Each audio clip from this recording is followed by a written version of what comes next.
देखिए, जम्मू कश्मीर की सियासत में पिछले 10 दिनों में कुछ अहम फैसले हुए।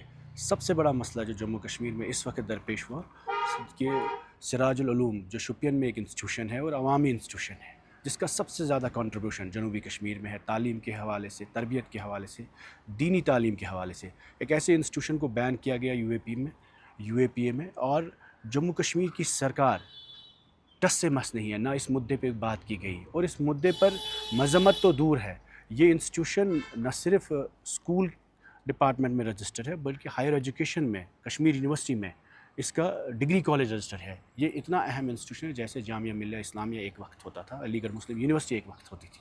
इस मुद्दे को डाइवर्ट करने के लिए अचानक 8 महीना पुराना एक मुद्दा उठाया जाता है राज्यसभा इलेक्शंस के हवाले से, जबकि आज इलेक्शन नहीं है और इलेक्शन को हुए 8 महीने हुए हैं। और इतना ही नहीं, उसने नेशनल कॉन्फ्रेंस में 3 राज्यसभा की सीटें जीती है। आज इनके पास 6 एमएलए है, 6 एमपीज़ है।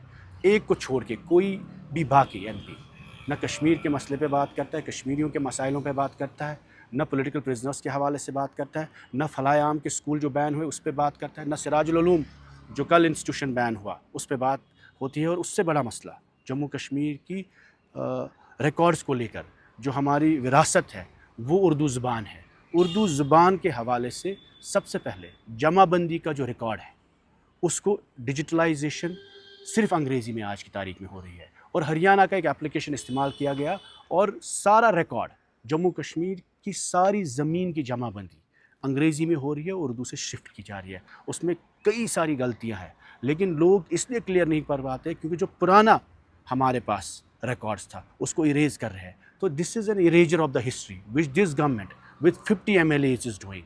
ये चीज़ें गवर्नर रूल में भी नहीं हुई, ये चीज़ें भाजपा ने भी अपने वक्त में नहीं की, और ये चीज़ें इस सरकार में हो रही है जब इनके पास रेवेन्यू मिनिस्टर चीफ मिनिस्टर खुद है, 50 MLA इनके पास है। उसके बाद ये ऑर्डर चीफ मिनिस्टर के दफ्तर से इशू होता है, रेवेन्यू मिनिस्टर के दफ्तर से होता है कि आप जमाबंदी अंग्रेज़ी में करिए। उसके बाद जो रीसेंट ऑर्डर आया कि रेवेन्यू में जो रिक्रूटमेंट सर्विसेज है, रेवेन्यू सर्विसेज जो है उनमें से अब उर्दू कंपलसरी नहीं है, और उसके लिए पब्लिक ओपिनियन मांगा गया। क्यों मांगा गया? क्या कश्मीरियों ने कभी कहा जिन लोगों ने आपको वोट दिया आप हमारे नुमाइंदे हैं, क्या 50 MLA को ये नहीं पता कि हम उर्दू की ज़बान को रेवेन्यू सर्विस में चाहते हैं, हम उर्दू की रिक्रूटमेंट को, उर्दू के होने को हम रेवेन्यू सर्विस में चाहते हैं?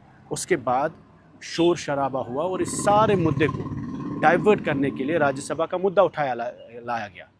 जाहिर सी बात है, महबूबा जी ने खुल के कहा we are not from national conference. इन्होंने पीएचडी को बालाए ताक रखा इलेक्शन में। इन्होंने इंडिया अलायंस को तोड़ के महबूबा जी को उस वक्त इंश्योर किया कि वो इंडिया अलायंस से कैंडिडेट ना हो।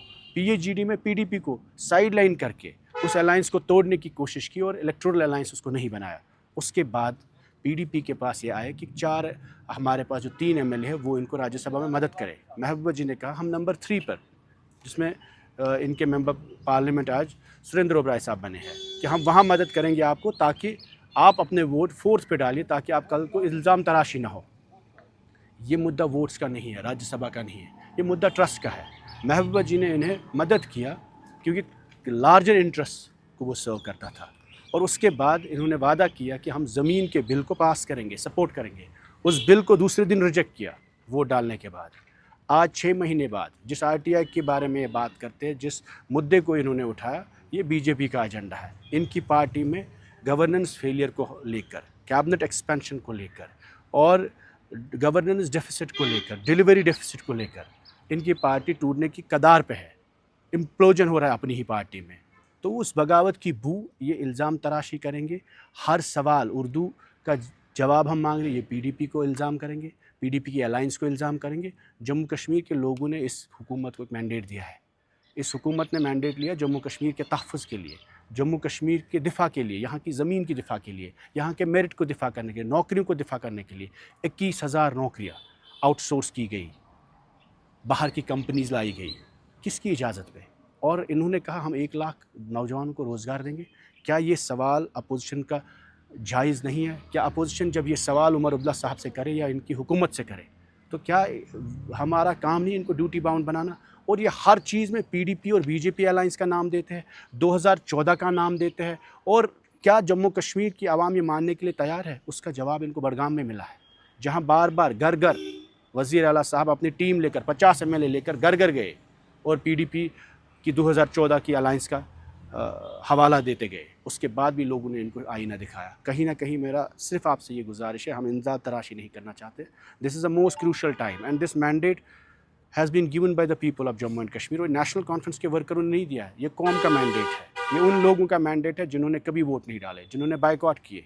उन लोगों का मैंडेट है जिनको आज एम्प्लॉयज़ को टर्मिनेट किया जा रहा है। ये उन लोगों का मैंडेट है जिनके मकान अटैच हो रहे हैं। ये उन लोगों का मैंडेट है जिनके बच्चे आज भी जेल में हैं। और ये उन लोगों ने मैंडेट दिया उमर साहब को जो ओपन मेरिट के लिए आज रैशनलाइजेशन मांग रहे हैं या जो बेरोज़गार है। उनके सवाल करना हमारा काम है। और उसके बाद नेशनल कॉन्फ्रेंस को जिस चीज़ के लिए मैंडेट दिया गया, उन चीज़ों पर ये डिलीवर करे, खरे उतरे। उसके बाद अगर इन सब मसलों को, इनको लगता है कि इन सब मसलों का डाइवर्जन ये 2014 की अलायंस से निकाल सकते, शायद इनकी गलतफहमी होगी। या अगर इनको ये लगता है कि पीडीपी को इल्ज़ाम तराशी करने से हमारी गवर्नेंस डेफिसिट या इनका जो वैक्यूम है या पार्टी का इम्प्लोजन जो है वो शायद हल होगा, तो मुझे लगता है ये बहुत गलत फहमी में रह रहे हैं। There are much pressing issues that the government needs to address. शुक्रिया। धोखा कौन दे रहा है लोगों को? देखिए, नेशनल कॉन्फ्रेंस ने एक बहुत बड़ा मैंडेट लिया है। अगर आप मीडिया पॉलिसी के हवाले से ही देखें, क्या रिव्यू की गई? इन्होंने रिजर्वेशन की पॉलिसी को रिव्यू करने का वादा किया गया। 300 रुपया जहाँ बिजली का बिल आता था, आज 3000 रुपया आता है। इन्होंने कहा वाटर प्रोजेक्ट्स को वापस देंगे। 2 नए प्रोजेक्ट्स एनएचपीसी को दिए। और इस तरीके में जम्मू कश्मीर की आवाम, देखिए 370 का रेजोल्यूशन हुआ, पीडीपी ने लाया। ज़मीन का बिल पीडीपी ने इनिशिएट किया। डेली वेजेस का बिल पीडीपी ने इनिशिएट किया। यूनिवर्सिटी का बिल पीडीपी ने इनिशिएट किया।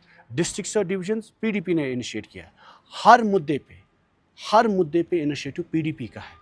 उसके बाद ये फॉलो अप करते हैं। डाइल्यूट किया 370 का रेजोल्यूशन, डाइल्यूट किया लैंड बिल को, डाइल्यूट किया डेली वेजेस के मुद्दे को। हम सिर्फ इनको ये बताना चाहते हैं कि ये मुद्दा अहम है और ये क्रूशल टाइम है। आप इस चीज़ में न फंसे, इल्ज़ाम तराशी में, या 2014 और 15 और 16 में। आपके सामने एक बहुत बड़ी जिम्मेदारी है। 50 एमएलए शायद हिस्टोरिकली किसी पार्टी को यहाँ मिले, और आप अपने मैनिफेस्टो को इम्प्लीमेंट करें। शुक्रिया।